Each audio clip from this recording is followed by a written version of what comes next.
দুর্দান্ত স্বাদের কাতলা মাছের রেসিপি নিয়ে এসেছি বন্ধুরা আপনাদের জন্য। অবশ্যই ভালো লাগবে, ভালো লাগলে চ্যানেলটি কিন্তু অবশ্যই সাবস্ক্রাইব করবেন। প্রথমে আমি কাতলা মাছগুলোকে নুন, হলুদ আর লঙ্কা দিয়ে মাখিয়ে 5 মিনিটের মতো রেখে দিয়েছিলাম। তারপরে তেলে ভেজে নিয়েছি উল্টে পাল্টে। মাছ ভাজার পরে ওই একই তেলের মধ্যে আমি আলু ভেজে নিয়েছি। যদি আপনারা আলু দিতে না চান তাহলে নাই দিতে পারেন। এরপরে ওই তেলের মধ্যে গোটা গরম মশলা আর দিয়ে দিয়েছি আদা বাটা, সমস্ত রকমের মশলা। তার সাথে দিয়ে দিয়েছি টমেটো বাটা, দিয়ে দিয়েছি স্বাদ অনুযায়ী নুন। সমস্ত উপকরণ দিয়ে ভালো মতো কষিয়ে নেওয়ার পরে ওর মধ্যে আগে থেকে ভেজে রাখা আলুটা দিয়ে সামান্য পরিমাণ জল দিয়ে মশলার সাথে কষিয়ে নিয়েছি।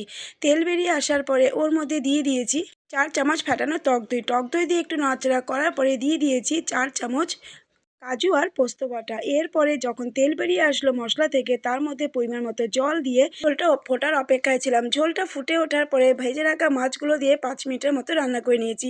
নামানোর আগে দিয়ে দিয়েছি কুচানো ধনে পাতার 1 চামচ ঘি। বন্ধুরা, একদিন এইভাবে কাতলা মাছ করে খেয়ে দেখুন, দারুণ লাগে।